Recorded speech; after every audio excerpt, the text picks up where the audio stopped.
Yes, this is an island surrounded by water, big water, ocean water. Trust me, I'm like a smart person. I'm very consistent. I'm a very stable genius. I had the best words. Tolerated. I know words. Mike Pounds. I hope they now go and take a look at the oranges of the investigation.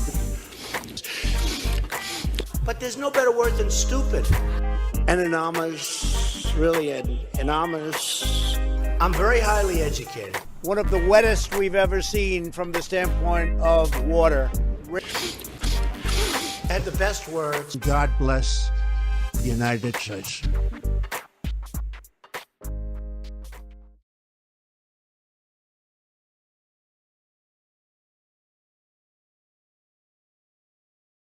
Now witness the firepower of this fully armed and operational battle station.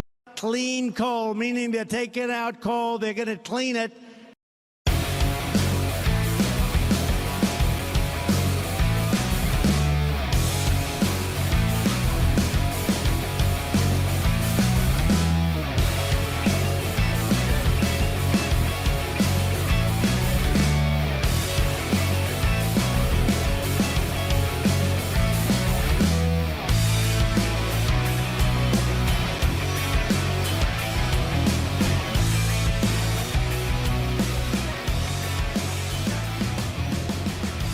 Around the nation,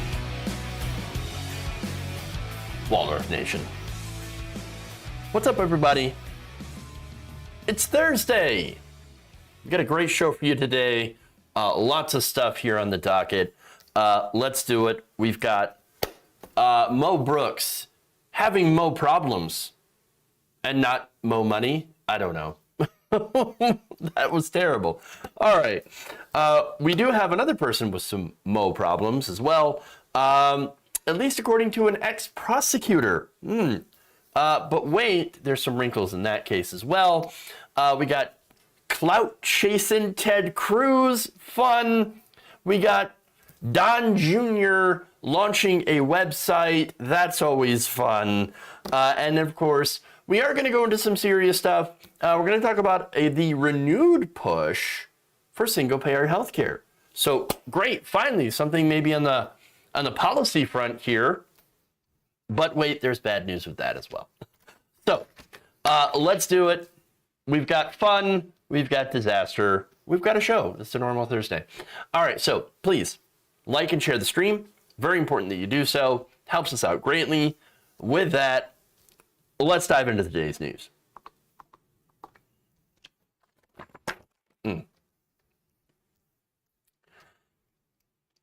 There seems to have been a big falling out between former President Donald Trump and Republican Representative Mo Brooks. So in a recent interview, Brooks, who spoke at the January 6th Stop the Steal rally prior to the Capitol riots, while wearing a bulletproof vest, very strange, admitted that Trump kept urging him months and months after the election to overturn the election. Now, ABC reporter Ben Siegel detailed this on Twitter in a thread. He said Representative Mo Brooks told ABC that Trump asked him repeatedly on and off since September 2021 to, quote unquote, rescind the 2020 election results, of which, of course, he has no power to actually do, and remove President Joe Biden and then do a redo of the election. Gee, I wonder what direction that election would go to. So look, Brooks, and this is Ben Siegel pointing out how Brooks used the word rescind, that Trump had used the word rescind. Now, you can't actually do that. So, but what he was asking is basically, Mo Brooks, what you need to do for me, be really, really tremendous if you were to just rescind the election. So you should send Joe Biden back and do a second election. A second election where I would win. You see, that's how that's supposed to work. See, I'm actually supposed to win. I'm not a loser. Losers don't win. In fact, winning is the opposite of losing. Do you understand, Mo? So I need to win, okay? I need to win. And of course, that's related to big, massive dumps. And so, well, obviously, he can't do that. You can't just rescind the election. There's no legal maneuver to actually be able to do that. And so now, of course, that's essentially this, what would be a soft coup. That's the Green Bay sweep. Or at least this thing, what Donald Trump is asking for is related to the Green Bay sweep. Now, that whole thing was, of course, detailed weirdly by Peter Navarro, who concocted it along with Steve Bannon and other Trump administration officials, Trump allies, pro-Trump groups, et cetera, that even sent fake electors to the National Archives. And so, look, that whole plan was to, and this is the way that it would have worked. On election night, they would have taken advantage of, first it hinged on Mike Pence saying no to the certification, which is a ceremonial role, basically asking the pitcher not to throw out the opening, or I'm sorry, asking for them to not throw out an opening pitch, which is just ceremonial. It doesn't really affect the game. But nonetheless, Mike Pence was supposed to do that, was supposed to not certify the election. That would have kicked off a 24-hour cycle of nonstop media propaganda from the right wing. And then, of course, they were going to focus on quote-unquote irregularities and voter fraud, and they're going to allege mass voter fraud, basically a whole thing that's supposed to confuse the public, but to get basically a signal for these fake electors and Republican allies to go and say, we don't know who the president is. I guess we're just going to have to keep Donald Trump in office. And maybe we'll do an election down the line, 2 years, 3 years, or just possibly never. We'll just never do another redo, and we'll just say that Donald Trump won. Interesting. So that's essentially what they were trying to do. So now Pence, of course, refused to go along with it. That's why Donald Trump hates Mike Pence.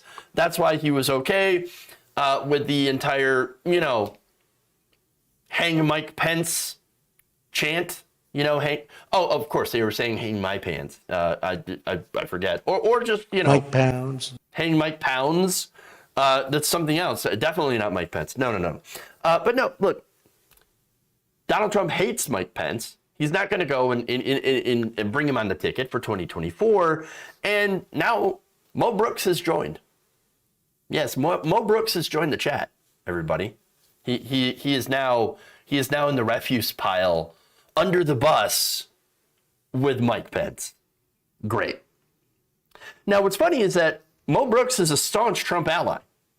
And he did pretty much everything he could to try to make sure that Donald Trump stays in power. But obviously the one thing, the bridge too far, is performing an open fascist coup for Donald Trump 7 months after the election. In fact, here's what he said to CNBC, quote, "As a lawyer, I've repeatedly advised President Trump that January 6th was the final election contest verdict, and neither the U.S. Constitution or the U.S. Code permit what President Trump asks, period." And then said this, quote, this is to ABC News, "We didn't get into the details of how it would work because it's legally impossible, and I explained that fairly promptly. Decertifying the election is impossible. There is no vehicle for this." And that's, again, this is coming from somebody who actually tried to do this. Brooks was involved with the plans to challenge the certification of Biden's victory. He is one of the more than 140 members of Congress who voted against accepting the results of Biden's win in several states. And so, no, not enough. Not enough. Now, look, we're lucky that Donald Trump's an idiot and that none of the things that he tried actually worked. But at the same time, the dangerous thing about Trump is not just, it's not that he's stupid. It's that he inspires certain people, right? he has emboldened the fascist far right here in the United States. There is a fringe group of people, of Republicans, that are fascist, and they're like, who cares about democracy? I don't care. I don't care about democracy. And so we're going to get into positions of power to overturn democracy. And so these extremists, these fundamentalists, the white nationalists, Trump was their guy. But lucky enough, he could not deliver. Now, the thing is, again, Trump's not a very smart person, but he also doesn't really care about the movement. The only thing that Donald Trump cares about is himself. And so I think that's ultimately his self-interest failed to win re-election. But that has not stopped him from doing what he's always done, using his enemies or using his influence, whatever he has left, to punish his political enemies. And that's what he's doing. In fact, look, his power to be kingmaker in the Republican Party, he still has a lot of influence in it, but that influence is starting, I think, to wane, at least among the establishment. And so it's still there. And here's a statement that he put out at Mo Brooks. He said, quote, Mo Brooks of Alabama made a horrible mistake recently when he went woke and stated, referring to the 2020 presidential election scam, put that behind you, put that behind you. Despite the fact that the election was rife with fraud and irregularities, well, it was filled with fraud from Donald Trump. Donald Trump didn't steal the election. But by the way, it's hilarious that he's using the word woke because he knows it's a dog whistle. But that's not what woke means. That's hilarious. Calling Mo Brooks woke. You're kidding. But now, along with that, Trump pulled his endorsement of Mo Brooks. In fact, this is hilarious, right? So he pulls back the endorsement, calls him woke, and then says, you're on your own, buddy. Now, Brooks hit back on that. And here's what he said. I love this statement. Well, the president calls me a woke. Well, there's not anybody in Alabama with a brain larger than the size of a pea who believes that Mo Brooks is a woke liberal. Well, look, I mean, it's true. You'd have to be stupid to believe that someone like Mo Brooks is woke. No, that guy's about as asleep as you can get. Maybe almost literally. But so now the fun thing is that he's also super salty that Donald Trump has turned on him, despite him being incredibly loyal to Trump. And in fact, he's basically going to say that Trump has been manipulated by somebody that both of them, both Mo Brooks and Donald Trump, despise. No, here it is. And it's not somebody that you would expect. He said it's disappointing, just like in 2017, President Trump lets Mitch McConnell manipulate him again. Every single negative TV ad against our campaign has come from McConnell and his allies. I wish President Trump wouldn't fall for McConnell's ploys, but once again, he has. Oh, that's so good. So he's saying that, in effect, that Donald Trump is so stupid that he's been manipulated by Mitch McConnell, that he's not smart enough, that he's being told what to do, falling into Mitch McConnell's trap. So that is fantastic because, look, Donald Trump hates Mitch McConnell. I'm sure the feeling is mutual. McConnell, not a fan of Donald Trump. But here's the thing. Mitch McConnell, I think actually is more dangerous than someone like Donald Trump in the long run. Because he's had a very, very long career of doing things to actually chip away at democracy as well. But to do so behind the scenes, right? So now, look, Mitch McConnell went along with Donald Trump. Why? Because of the donors. That's who Mitch McConnell works for, understand. The donors were like, no, you get behind Donald Trump, and that's it. You know why? Because Donald Trump is the favorite. He's going to usher us into power so that we can get tax cuts and deregulation. That's what it is. And they absolutely delivered. In fact, really the only major piece of policy proposal that they had gotten through during the Trump presidency, when they had the majorities, is tax cuts, the gigantic tax cuts and deregulation. So that's what it is. Now, McConnell only started tweaking Trump after he lost the election and then tried to seal it on January 6th. A lot of the donors were not happy about this. And so understand that was the signal when the donors started saying, well, we're really not comfortable with shaking things up. We're only in it for tax cuts and deregulation. We got everything we wanted, but we're not in favor of whatever the hell Donald Trump is trying to do, which creates instability in the markets. Understand, their God is the stonks. All they care about is line go up on the stock market. And so that's what they're doing. And so understand that pretty much all their decision is based on what corporations and large donors want. And large donors did not want this instability from Trump. They did not want this takeover by white nationalists. Look, I'm not saying that they wouldn't be okay with white nationalists. They obviously would be, but they don't want a market disruption. Do it in a way, they say, hey, if you want to get rid of democracy, that's totally fine, they say. Do it in a way that doesn't affect our bottom line. That's it. Just be careful. Do what Mitch McConnell's doing, playing the long game, chipping away at regulations and making sure that more and more corporate money enters the political system.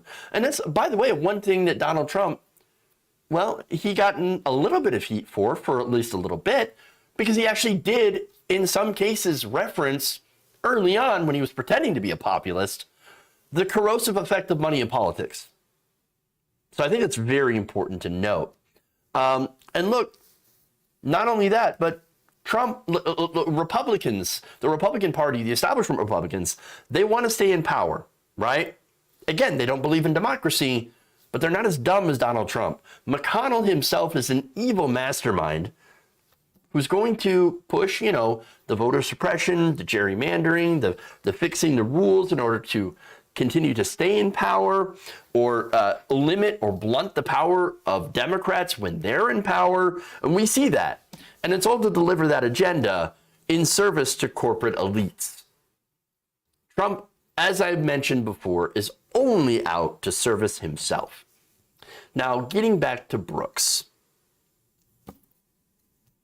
Brooks is screwed. He's got more problems than he can handle. His poll numbers are a disaster. He's polling at about 16.1% in a crowded primary field. Not good. His endorsement, the endorsement from Trump was probably his only chance. And even that at this point was a long shot. And so some people are, of course, speculating like, oh yeah, Donald Trump was looking into polls and, a very, very savvy guy. He decided to make the political calculation that he would pull his endorsement because he doesn't want to be related to a loser. Well, okay, I can get that. I can get that he doesn't want to be associated with a loser. Then again, loyalty. And this was the final straw. I guess at the end of the day, Donald Trump wins this round because Mo Brooks is done. He ain't going to win re-election. And that's good, one piece of trash that's out. Then again, depending on who wins, if it's the Trump-endorsed candidate who might be even more loyal, well, that could also be a bigger problem. Because that person might actually be in favor of ending democracy.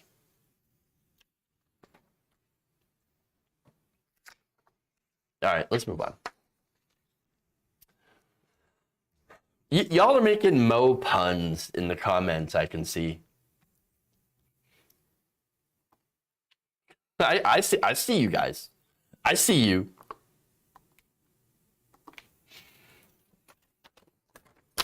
All right. Moving on.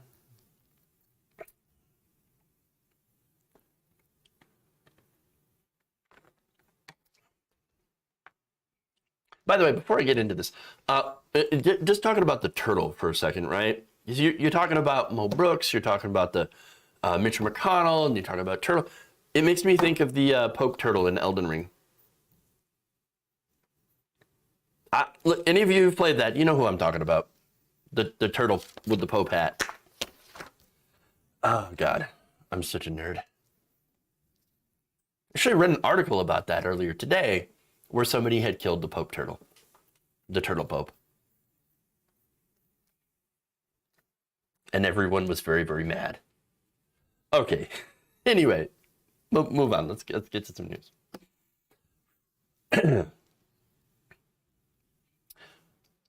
A former New York prosecutor, once charged with working on the case against former President Donald Trump, said in a very explosive resignation letter that he is guilty of these crimes. Now, this resignation letter from Mark Pomerantz, who was part of the Manhattan DA effort to go after Donald Trump for financial crimes related to these assets, meaning the valuation of his assets when it comes to tax evasion or getting loans, things like that. Well, that effort, by the way, fell back. Well, it basically fell through. That case. Now, the original district attorney was Cyrus Vance Jr., and he was basically pursuing a case, a criminal case, against Donald Trump related to those assets. Now, in comes in January a new district attorney, Alvin Bragg, who ran on actually more progressive priorities, but apparently decided not to press this case against Donald Trump. Interesting. So now that led to Pomerantz and another lawyer, Carrie Doon, to resign. Now, originally, of course, Alvin Bragg was reportedly on board. Like, okay, yeah, let's go forward. Let's get all the evidence of the case. Let's do a review. Let's do all this stuff. Let's be aggressive and go after Donald Trump. And then after some meetings and things like that, that began to change. They began to cut out, these Pomerantz and Doon from these important meetings. And of course, the whole thing just kind of fell apart. Now, the New York Times just shared that letter. So let me read some of it to you. Now, he says, I fear that your decision means that Mr. Trump will not be held fully accountable for his crimes. I believe that Donald Trump is guilty of numerous felony violations of the penal law in connection with the preparation and use of his annual statements of financial condition. His financial statements were false, and he has a long history of fabricating information related to his personal finances and lying about his assets to banks, the national media, counterparties, and many others, including the American people. The team that has been investigating Mr. Trump harbors no doubt about whether he committed crimes. He did. So, look, this is Pomerantz saying, guilty, guilty, guilty, guilty, lock him up, guilty, go after him already. Now, there's more. He said, you have reached the decision not to go forward with the grand jury presentation and not to seek criminal charges at the present time. So I think that is important to point out. At the present time. But then said, the investigation has been suspended indefinitely. Of course, that is your decision to make. I do not question your authority to make it, and I accept that you made it sincerely. Okay. So now, look, the office of Alvin Bragg says, no, it hasn't been suspended. We're just waiting on additional evidence. We're waiting on somebody to flip. And we just don't have the case here, but we're still working on it, and we can't give you any details. So, look, again, this letter was released a few months ago, whereas the response here to this resignation letter came out earlier. All right, so now, Pomerantz's letter continues. He said, a decision made in good faith may nevertheless be wrong. I believe that your decision not to prosecute Donald Trump now and on the existing record is misguided and completely contrary to the public interest. I fear that your decision means that Mr. Trump will not be fully held accountable for his crimes. I have worked too hard as a lawyer and for too long now to become a passive participant in what I believe to be a grave failure of justice. I therefore resign from my position as a special assistant district attorney effective immediately. Now, that spokesperson for Bragg, Daniel Philson, told the New York Times that no, we have not paused the investigation. No, the investigation is ongoing. In fact, here's a quote: "A team of experienced prosecutors is working every day to follow the facts and the law. There is nothing more that we can do or should say at this juncture about an ongoing investigation." Okay. The Times also noted that Bragg had told aides that the inquiry could move forward if a new piece of evidence is unearthed or if a Trump organization insider decides to flip on Mr. Trump. Other prosecutors in that office saw that prospect, of course, as fanciful. So, look, there's a lot to get into. Okay, so this is a very, very big, very consequential case that's happening in New York. These are felonies, right? See, these are serious crimes. Now, I think, you're going to ask me my personal opinion, I think he's guilty as hell. Of course. Now, that said, I'm not a lawyer, I'm not a prosecutor, okay? And so I don't have the evidence in front of me. Bragg says, I don't think I have the evidence either. He doesn't think that Michael Cohen has credibility as a witness. I've said before, Michael Cohen is a snake. But at this point, I actually believe Michael Cohen over anyone else, over Donald Trump specifically. And that said, this strikes me as a very, very strange decision by Mr. Bragg. After all, it's not as if he's never touched Trump before. Bragg oversaw the successful case against the Trump Foundation launched by the Attorney General Barbara Underwood, which again saw the Trump family, the Trump kids specifically, banned from being able to create or be a part of any charity group till the end of time, at least in New York. And so, I mean, he went after the family, and so I don't know, I don't quite understand why Bragg is not going forward. Maybe, look, there's a lot of people that disagree with Bragg's assessment that at this point, there's not enough evidence. I don't know what they have on Donald Trump. Certainly Cyrus Vance Jr. disagreed. He was pushing for the case, but did not go after him before he retired. And that's very, very, very, very questionable too as well. So I don't know.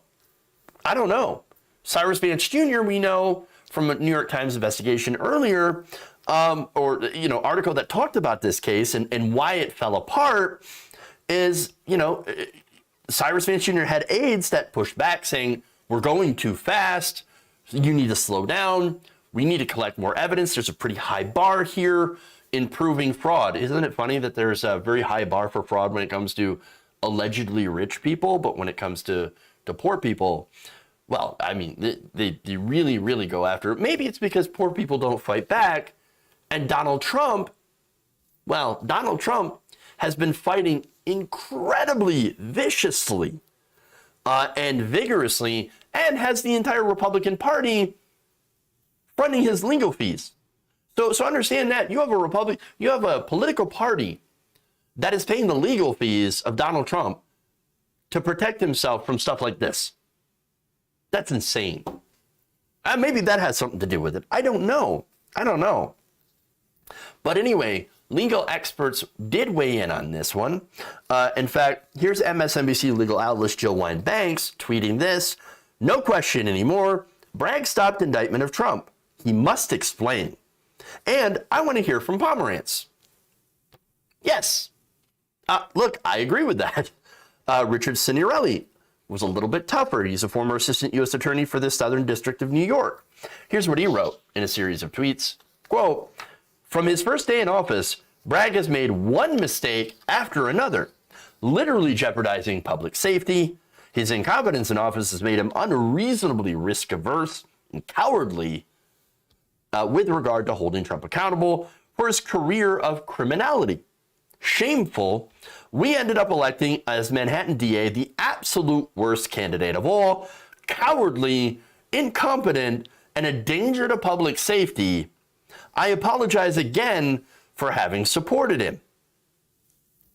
Signorelli added this, quote, "Dear Bragg, if there's one mistake that you make, which will be unforgivable and unforgettable to us in Manhattan, it will be not holding Trump accountable for his criminality, guaranteed. You can still fix this. Make your peace with Pomerantz and Dune and indict this piece of shit sociopath." God damn. He is very, very clear on that. Very angry, very strong statement. Attorney Robert J. Nadal also said that New York is going to have to demand an explanation over Bragg's decision not to move forward with the prosecution. Quote, "Within weeks of assuming office, he overrode both his predecessor and line prosecutors, who had all concluded Donald Trump was guilty of multiple felonies and decided to prosecute him." So again, these are legal experts that have weighed in. My opinion, of course, you know my opinion. Donald Trump did this, absolutely. You look at his career, you look at his pattern, you look at his record of outrageous lies. Of course, of course. Now, that said, and I'm trying to be super, super fair, super charitable here, because maybe he does have, maybe he does believe, I don't know if I have enough evidence. If I'm going to go for Donald Trump, Teflon Don, then I want to make sure that I've got a airtight case, completely airtight. And of course, I could understand if the guy's waiting for somebody to flip, like Alan Weisselberg, right? So maybe they're putting the screws to Weisselberg. Maybe they're hoping that that guy flips or anyone else in the Trump organization, although Weisselberg, of course, is like the biggest target. I don't know. I don't know what's going to happen. And so, look, me believing him, believing that he is guilty as hell, me thinking that there is absolutely enough evidence. I'm not a lawyer, though. I don't have that power. I don't have that ability to make a case. And certainly, I don't have the smarts to make that kind of case. And I'm just saying, and I'm not trying to make excuses for this lawyer, but I'm saying, like, I don't know what he knows. I don't know what the DA knows. Nonetheless, I'm going to say that I disagree with his assessment. I disagree. Plainly put. I do want accountability. I do want justice. But I do want him to make sure that they dot their I's, cross their T's, and bring forward the strongest possible case that blows everyone away. I don't know if they have that. And if they do have that, by the way, and they're not going for it, and DA Bragg is not going to push that button, then I hope that there's absolute hell to pay. Hell to pay. And so, yes, you can call this cowardice. It's totally fair. You could, point it as rough tenure as New York AG, dealing with his own issues. But at the same time, you would think that pushing the button on Trump and going after him, well, that would help his political prospects in New York, where you have, look, New York wants Trump's head on a pike. So it just doesn't make any sense to me why he's not going forward with this, especially because it probably would help his political career.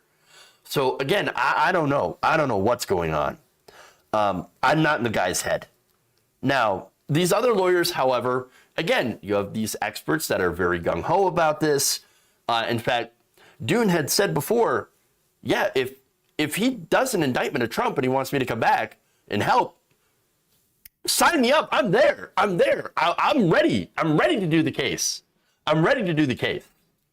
So I don't know.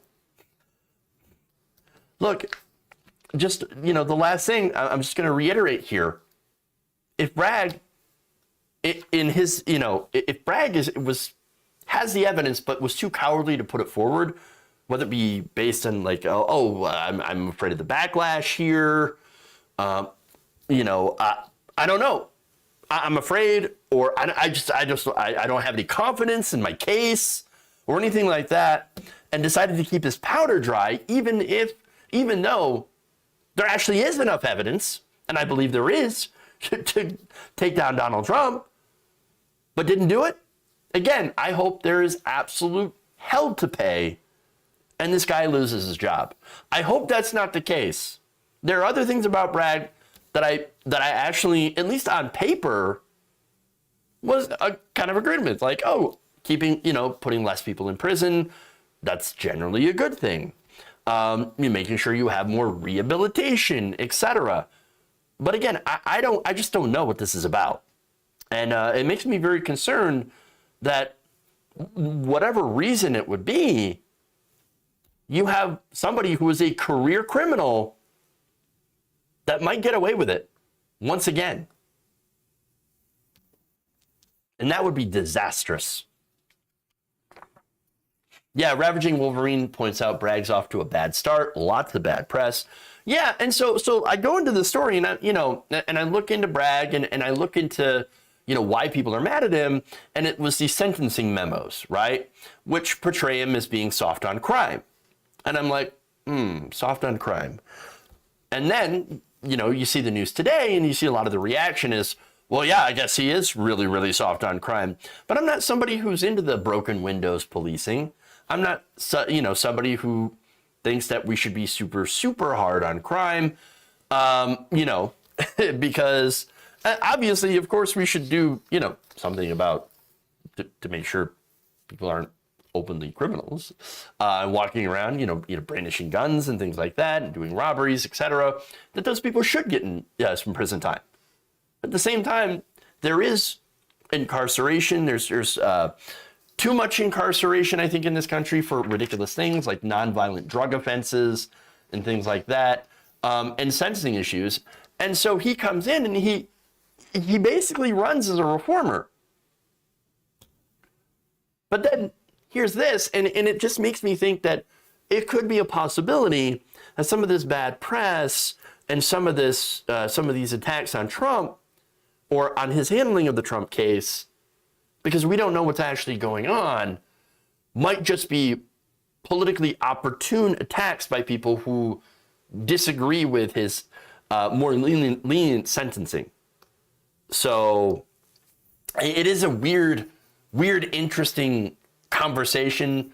There's a lot more nuance in this, but at the same time, I really hope I like the fact that he's going to be a little bit more lenient, but when it comes to Donald Trump, I mean, I really think that's a bad case to be lenient on. Real bad. All right. Let's move on. Let's go to Ted Cruz.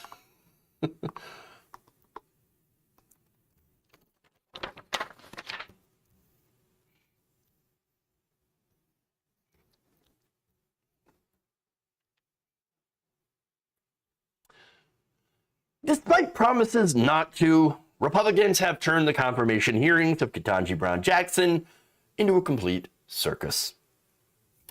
You have had, of course, a long string of performative BS questions, things like critical race theory, accusing her of being super soft on child predators, which is straight out of the QAnon playbook. I'm going to show you some examples here. And complete and utter just jackassery. People that were leading this circus, of course, you had Lindsey Graham storming out, during an answer that he didn't like, trying to interject, trying to basically virtue signal how tough he is. Oh yeah, big, strong, tough guy, Lindsey Graham. And then, of course, Ted Cruz. I'm going to show you a video here of Ted Cruz. Some of his questions that were a little unfair towards Ketanji Brown Jackson. Here. Do you agree with this book that is being taught with kids that babies are racist? How would you determine if a plaintiff had Article 3 standing to challenge a gender-based rule, regulation, policy without being able to determine what a woman was. Okay, if I can change my gender, if I can be a woman, and then an hour later, if I decide I'm not a woman anymore, I guess I would lose Article 3 standing. Tell me, does that same principle apply to other protected characteristics? For example, I'm an Hispanic man. Could I decide I was an Asian man? Would I have the ability to be an Asian man? Why Senators did you use 2 sentence minutes him to over the just allotted. 57 months in the Stewart case? Do you want to address that? Because you're claiming it's cherry picking. In fact, you're welcome to explain any of these cases, but let's take the Stewart case. Why Senator Coons. did you sentence him for half the amount? I'm asking you how you would assess standing if I came in and said, I have decided I identify as an Asian man. Well, there it is. I mean, Ted Cruz, secret Asian man. Secret Asian man. Okay, anyway. I know, that's not what the song says, okay? That's not what the song says. But look, that's Ted Cruz. Now, you might be wondering, why is Ted Cruz acting like a jackass? Well, the answer, of course, would be, well, because it's Ted Cruz. But it actually gets a little bit more interesting, a little bit more funny, right? Because apparently, after his turn to question Judge Jackson, there was a photo tweeted out of Ted Cruz checking his phone, checking his Twitter mentions. In fact, here is, you see Ted in the back. Oh, come on, Jeff, that doesn't show anything. I mean, Ted Cruz, yeah, he could be checking anything. He could be checking anything on his phone. He might even be checking his phone. He's checking his phone. That's what he's looking at. That was a picture taken by Kent Nishimura, who was a staff photojournalist for the LA Times, and said, can confirm he was searching Twitter for his name. This was right after his exchange with Chairman Durbin. That's Dick Durbin. And of course, for the past couple of days, they'd been getting into it. And so what does this mean? Well, you got Ted Cruz. He clout chasing. He's like, oh, let me see if I'm trending. Yeah, let me get on Twitter, see. I want to make sure I'm doing, oh yeah, that's great. Yes, I'm trending on Twitter. Can't wait. Oh, I wonder if Fox News will do a segment on me. Oh, here we go. How sad. How just absolutely sad. And imagine clowning yourself every single day for clicks, man. For clicks. I mean, look, sure, we knew he clowned himself for clicks. We knew that it was all complete and utter performative bullshit. Now, I originally thought, though, all right, so this is for the midterms. And, of course, that's definitely a part of it. Midterms. Okay, we're going to put out some sound bites. You know, I'm going to run on the midterms like, oh, look how tough I was on Biden's nominee. Oh, yes. You know, but again, this is talking points for the midterms. And really, they've got no real reason to not confirm Jackson. That's why they had to go to these weird QAnon type of, talking points. And look, her decisions on those, by the way, the sex offender cases, they've actually aligned with the mainstream. Even with Republican judges, conservative judges, she has followed the sentencing guidelines, the recommendations. And so, look, they're going to use these attacks, these disingenuous culture war attacks, to try to get points for themselves, and apparently clout chase, like Ted Cruz is doing. Also, they can, get re-election, get some points, and that's it. Now, the thing is that all of these attacks are backfiring so badly. She has handled these questions with poise, grace, and dignity. And not only that, but them having to go to these smears, and that's what they are, really shows how strong of a position she is in being confirmed at the Supreme Court, which I think is great. Ketanji Brown Jackson was my pick out of all of the people, all of the contenders. I think she'll be a great Supreme Court justice, and I do think she will be confirmed. Despite what Clowny Cruz has to say about it.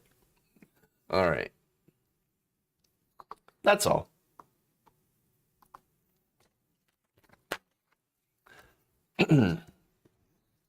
Let's go to the next story. More fun. Donald Trump Jr. and his associates are getting mocked after they announced that they're jumping into the news curation business. Oh, well, look at that. They're going to be curating the best news, the greatest news, the tremendous news. On Tuesday, Axios reported that Trump and a handful of others who used to work for his father are launching M by M News, or MXM. A spokesperson told the outlet that they hope to be similarly disruptive as the Drudge Report. So they're going to try to be the Drudge Report or Fox News, doing curation of content. And so they provide, their website promises to provide mainstream news without mainstream bias. Okay. MXM News delivers curated news that cut through the censorship, mainstream bias, and institutional dominance. The left society divided and misinformed. Or, I'm sorry, that is left society divided and misinformed. Okay. So, hey, man, we're just getting rid of the lamestream media bias, man. That's all that we're doing. So, you know what that means. This is going to be nothing but like far-right blog posts. Essentially. MSN reports that there's a small team currently curating the content, but eventually, rather than hire journalists or editors, are planning to use artificial intelligence to recommend content to individual users, meaning, of course, that they're going to have an algorithm. No, of course. Look, that's what all these social media or curation companies do. That's okay. Now, understand that people have a bias. They're always going to have a bias, and they're going to program that bias into algorithms. So even if you have an algorithm, a robot essentially that's curating content, that's still going to have a bias. I mean, we see it all the time. We see it on YouTube. We see it on Facebook. That's how people get into rabbit holes. The algorithm essentially looks at the things that you have viewed before, and then will recommend more stuff based on that. That's how people who might, look up vaccines, and there's a whole bunch of anti-vaccine content. They watch one, and then suddenly they're flooded, they're recommended, inundated, and they end up watching an InfoWars video about how the vaccines are turning the frogs gay. That's how this works. Algorithms. But anyway, that's what they're going to do. Interesting. Now, look, I called it MXM. It's actually supposed to be minute for minute. That's what it's called. I'd be very, very surprised if Minute by Minute would curate progressive content. Very, very unlikely. Very unlikely. So showing that, I mean, there's going to be a bias. There's going to be a bias. My content is not going to be right next to Drudge Report. Well, I'm sorry, Drudge Report's a curator, but not going to be next to Gateway Pundit on Minute by Minute. That's not going to happen. So obviously you're going to have a bias because it's impossible not to have a bias. Look, the left, the real progressive left has been censored due to our stances on corporations, media consolidation, due to the fact that we're not brand safe. So a lot of these outlets that currently host our content and curate content never go to progressive sources. Very, very, very, very rarely does anything progressive show up on anybody's feed. That's a disaster, right? Now, if by some miracle, Minute by Minute does show progressive content, imagine something from like Common Dreams showing up or Jacobin, right? No, that would never happen on Minute by Minute. And again, they're not even creating their own content. Again, they're just taking other people's stuff and reposting it. That's all they're doing. And Donald Trump Jr. is like, yeah, minimum work, maximum profit, yeah. And that's what they're doing. Now, speaking of the funding, you're not going to be surprised where the funding is coming from. Trump Jr. reportedly initially received funds from friends and family. Shocker. And in coming months, they're planning a Series A fundraiser, according to Axios. Now, what is a Series A fundraiser? Apparently, this fundraiser requires that you forecast future profits. By the way, these likely future profits, in order to do a Series A fundraiser, range from $100 million to $1 billion. $1 billion. Are you kidding me? Are you kidding? So in order to raise money using that type of fundraiser, you have to show that, oh yeah, we're going to have potential profits of $100 million. Now let me go to Drudge, right? So look, Drudge Report is a very, very large news aggregator, right? And so they get hundreds of millions of views per month, 850 million estimated, right? And I'll get to the quote here by somebody who made this estimation. But before I do, a little bit of a caveat here. We don't really know how much money, how much profit Drudge Report actually makes. They're not exactly open with their, how much they make in revenue. And so, of course, we're guessing a little bit. There's some guesstimation going on, right? But I still think that anybody who believes that this curation site run by Donald Trump Jr., is brand new, is going to get future profits of between $100 million to $1 billion. Nobody believes that. Nobody believes that. Now, Doug McIntyre, CEO and editor-in-chief of 24/7 Wall Street, talked to the New York Post about Drudge, and because again, that's what this website, this app, wants to emulate, wants to be like. Quote, based on midpoint traffic estimates, which is about 850 million per month. That's nothing shabby about that, right? Drudge Report revenue, he estimates, is approximately $3.4 million per month. Wow. Okay. All right. Now, that equals about $40.8 million a year. Now, that is shy by quite a bit of $100 million. Now, that said, Drudge Report also has a pretty big advantage in the conservative space in the fact that it has absolutely very, very low overhead. In fact, they just got to pay for server space and one employee. And of course, Drudge himself, Matt Drudge. And so, look, all Matt Drudge does is go and aggregate stories from that other places have published and just puts it in one spot. That's all curation is. And he makes it's $3.4 million a month. Now, of course, Donald Trump Jr. looks at that and says, man, that's a great grift. I can get into that. Fuck yeah. Sign me up with that. Yeah, minute by minute. Let's do minute by minute, more like million by million. You know what I'm saying? $1 million a minute. No, I don't think he's going to get anywhere near that. That seems ridiculous. Look, if Drudge, which is incredibly large, can't hit $100 million a year, what makes Don Jr. think that he can? Especially starting brand new with, I'm going to guess, very high operating costs.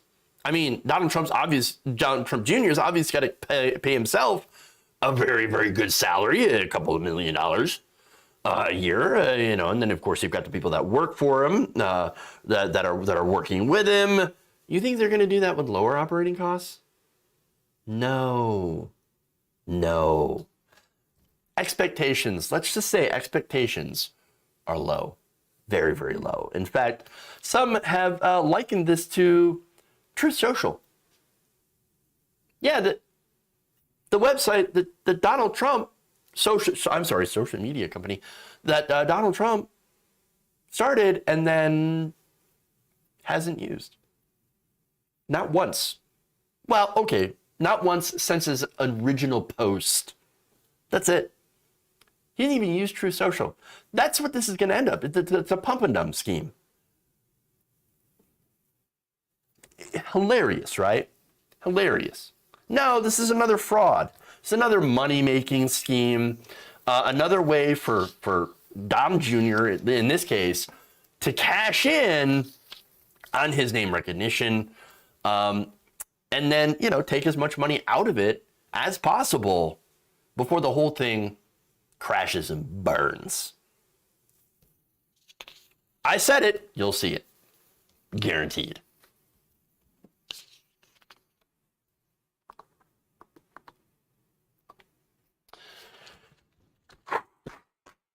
All right.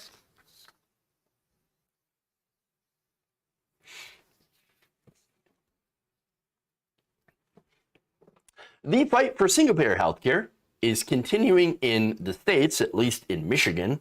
There is a soon-to-be introduced bill that's in the House of Representatives that proposes to create a single-payer healthcare system.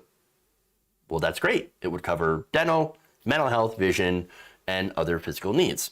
So now the bill is actually co-signed by about 12 different representatives and was drafted by Democratic floor leader Yousef Rabhi, who on Wednesday announced a proposal for MyCare at a state capitol press conference.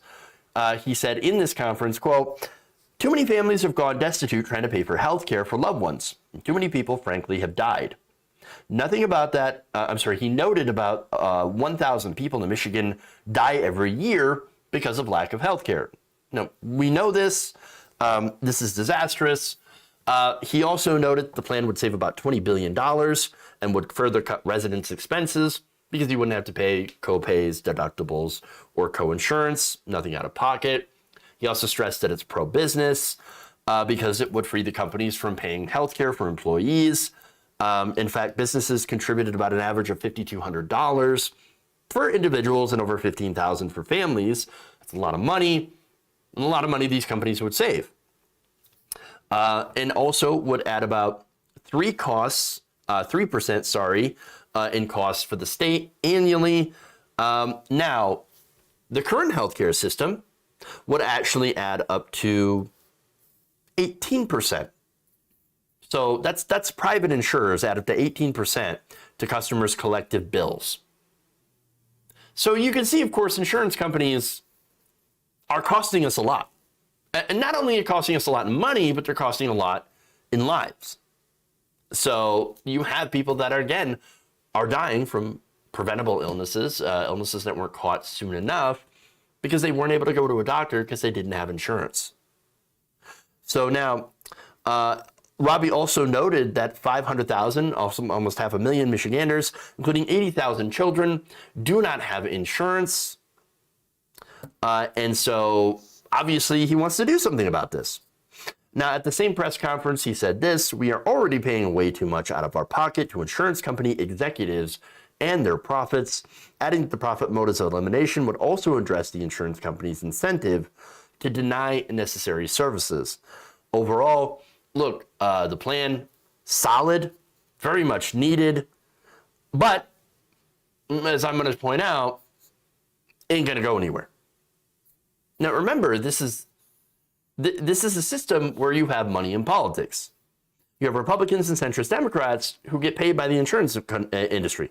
They get massive amounts of money in legal bribes, campaign contributions, and not just from insurance companies, but you have hospital groups, you have highly paid doctors, you have pharmaceutical companies, you have lobbyists. They all despise this. And of course, they use the same talking points that we've talked about before. Oh, they're going to raise your taxes. You're going to raise your taxes. Yeah, you're going to pay a little bit more in taxes. Guess what? You actually save more money because you don't pay insurance premiums. You don't pay co-pays. You don't pay deductibles. And plus, it prevents higher costs down the road. Look, if people have insurance, they see the doctor more often, right? Now, you might think, wait, if they go to the doctor more often, that costs more, right? That's bad. Isn't that bad? No, it's good. Because it's preventative care. Preventative care from regular visits actually helps reduce the likelihood of somebody developing a serious, debilitating, and expensive condition. If you're treating it early and stopping it from getting terrible, then you actually make it so that it's cheaper in the long run So you don't have to, for example, if you stop somebody from developing diabetes through, management and making sure that they go to the doctor and find out, hey, you might be borderline diabetic here. You're going to have to do something about this. Here's your plan. Here's what you do. Here's, maybe medication to help you lose weight or whatever, right? That makes sense. You do that and you can avoid having to take insulin, which is incredibly expensive, which, by the way, if you do a single payer system and allow them to negotiate prices, Medicare to negotiate prices with pharmaceutical companies, well, then you could actually lower the prices of insulin.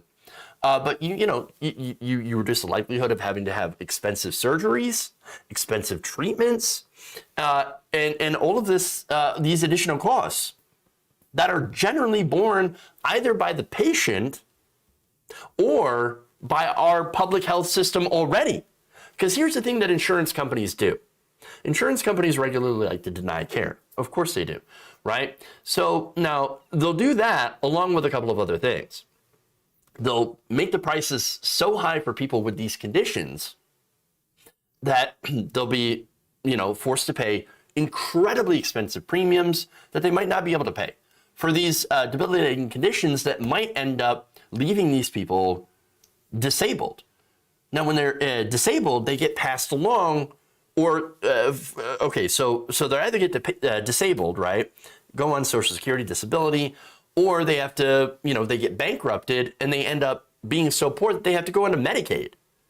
So that's essentially insurance companies handing off the sickest patients over to the public healthcare system, which is mediocre at best at this point. At this point. But still better than private insurance. And so they're handing these people over because they don't want those expensive patients. They want people who have no pre-existing conditions. They want people that will pay these premiums and never file any sort of claim. And if they do, they deny those claims. And so that's how our private insurance system works right now.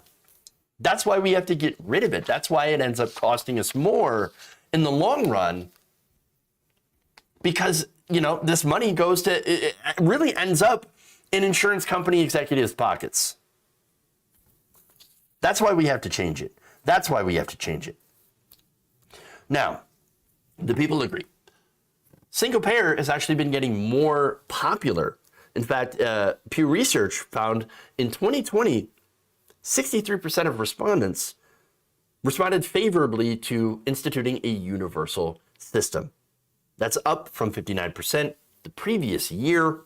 The only problem, of course, is that once again, popular opinion doesn't matter. Because in our system, you have corporate money that has flooded the system, that have influenced politicians not only at the federal level, but at the state level as well. That's why you had single payer pushes in California and New York that have failed to materialize. That said, Robbie said he would keep pushing for this, saying people should not die because they cannot afford their insurance. And 100%, I agree with that. And he's not the only one. You have the House Oversight Committee. New news on that. That's now holding a hearing next week on Medicare for all. Awesome. That's the first hearing since 2019. House Democrats, third ever on the issue. It will be, of course, held by Chair Carolyn Maloney, Representative Cori Bush. At the hearing will also be Ilhan Omar, Rashida Tlaib, AOC, and Jamal Bowman, as well as others. They will be discussing Jayapal's bill, as well as focusing on how universal coverage could close the healthcare gap for people of color, low income, poor patients, the LGBTQ community, people with disabilities, and other marginalized groups. So look, on the Senate side, you got Bernie Sanders, who's planning to reintroduce his Medicare for All bill within the coming days. So look, there is a push. There is a push, and it's important to get Medicare for All back in the conversation. I think it should have been in the conversation for some time. I don't think it should have ever left the conversation during a pandemic, especially. But it's really, really good, finally, to see progressives start to coalesce and push this issue, not only at the state level with this representative in Michigan, which I think is fantastic, especially even after the failures that we said, the devastating defeats that we had in New York and California. You got progressives that are still pushing for this, and I think it's a good thing. And it's especially a good thing to see this at the federal level. So wonderful, wonderful. I love it. Keep working on it, and keep trying to deliver for the people. Even if it doesn't pass, you got to keep getting more people on board and more support. There will be a tipping point where we actually do get health care for every single American.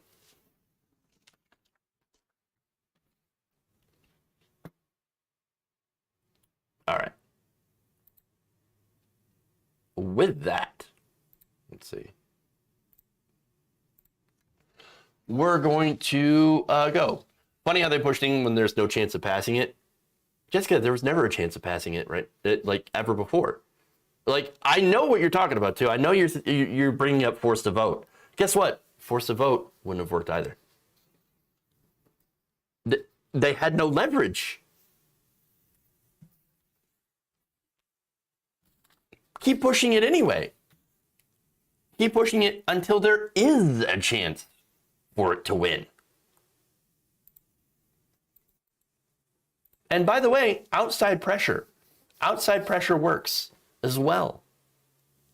So keep pushing on that, and keep pushing and doing the best that we can to get health care for everybody. That's the whole point. And by the way, pushing health care should never be a stunt. It has to be legitimate. You have to be pushing it for a reason, not just for clout.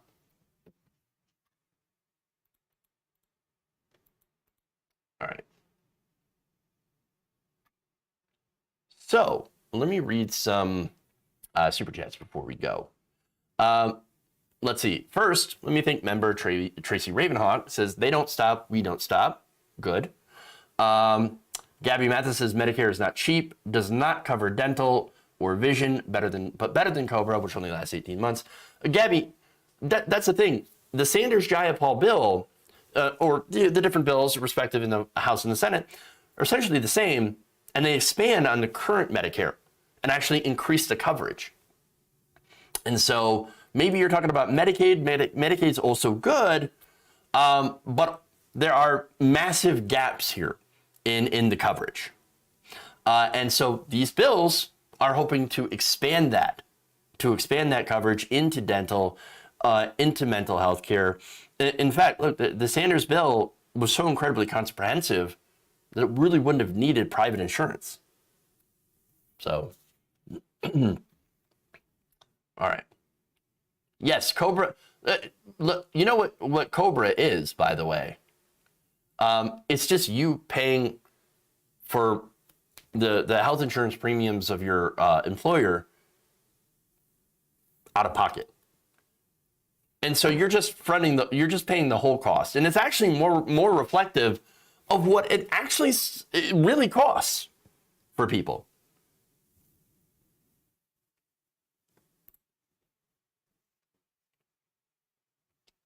All right. That's it. That's the show today. Hopefully you all enjoyed it. You have to buy supplemental insurance if you want dental and vision. Unfortunately, yes, that's how our system is. That's why we're going to fight to change it. We have to change that system. We have to do better. William C., thank you for the very kind $5. 200 likes, better than Netflix.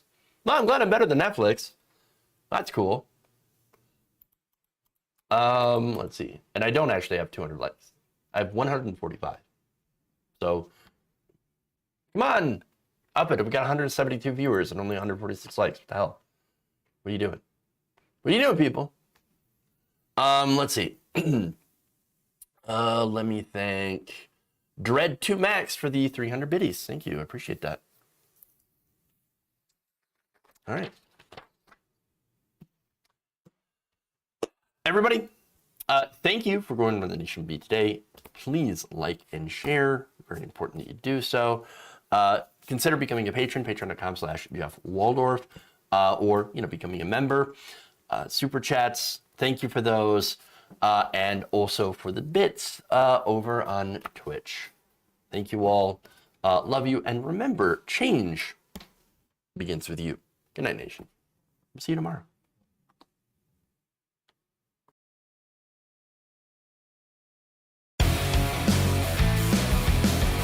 Big, massive dumps.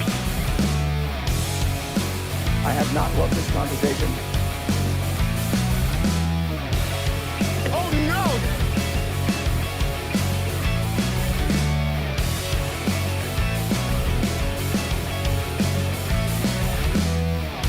Sexual anarchy.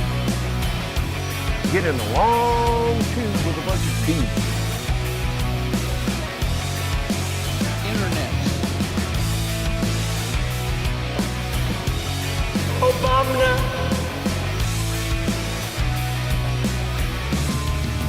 Disappointed!